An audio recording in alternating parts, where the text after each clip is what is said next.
Dr. Heidi, I think some days I have a list in my head of stuff I need to do, projects that need to happen, chores that need to be done.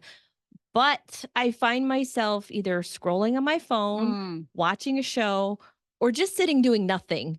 And all of those seem better at the time. so relatable. You too, huh? Yeah. You too. Okay. But how do we get out of that? Like sometimes I will honestly look at my husband and say, I feel stuck Yes. and I can't move to the next thing. I'm not sure what to do. I feel stuck here. How do you get out of that? Such a good question because it happens to all of us, Mm, right? And so the first thing we have to do is recognize, okay, I'm stuck and I need to figure out how this is helping me. How is it helping me to be sitting here on my phone for 3 hours? And that might seem like a strange question to ask. But everything we do is helpful on some level, even if it's dysfunctionally helpful.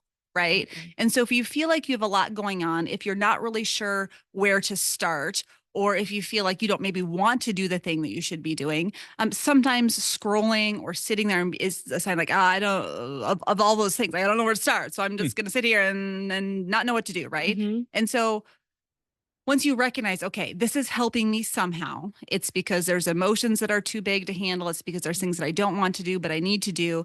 Then you can start prayerfully asking God to help you shift your thinking about the things that need to be done, right? Mhm. So instead of saying, oh, I can't do it, or this is going to be so hard, it's going to be terrible if I do it, we can catch those thoughts and replace them with true statements that are more like, I want to do this. It feels like it's more helpful to sit on my phone, but if I get up and get started, I'll feel better. Right. So Mhm. you're starting to talk with yourself that acknowledges both. It feels like it's better to sit here on my phone, but the truth is, I will feel better about my day if I get the things done that I want to get done. If I make the meal that I want to make, or if I do the craft project that I want to do for actual self care, Yeah. right?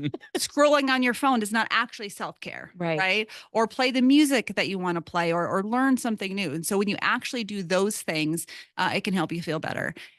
And it's crazy that I think for me, sometimes the things I procrastinate the most are like the easiest things. Yes. Yeah. Like I need to make a quick 30-second phone call and I put it off for a week. Oh, I You used to know? have so much emotion about laundry. Yeah. Oh, Right. yeah. I'd be sitting in the couch, be like, the laundry needs to be folded. I hate it so much. You Right. spend more time thinking about folding the laundry than you actually spend actually folding it. Yes. And so then I just like one day I just like jumped up and did it. I'm like, oh, that didn't actually take that Uh-huh. long. Right. And so Yeah. then you realize that all this like angst we put into avoiding and think about how we're avoiding and how it's not working and like it's terrible.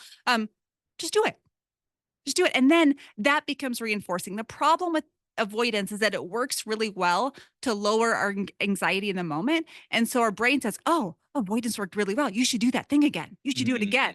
And Mhm. so then we're in the same situation, like, I need to feel better. And your brain's like, avoid, it'll work. And so we have to retrain our brain and say, no, it only works short term. Long term, I'm going to feel better if I address the thing that I need to address with God's help. So I have tried those truth statements of Yes. like, this works in the short term, but Yes. it doesn't work in the long term. Yes. How can I make those stick better? Maybe this is a whole topic all Yes. by itself, but Yeah. sometimes it's like, I want to tell myself the truth, but sometimes I don't believe me. Okay, you don't need to believe you 100%. You just need to believe yourself a little bit, Okay. right? Mm. So repeat it if you know it's true, even if you don't believe it.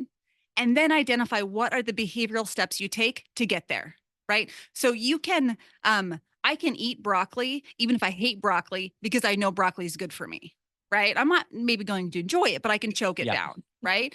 And so if you decide, okay, here's this thing I want to get done, and I know the true statement that it will be better if I do it, start with, okay, what's the first step?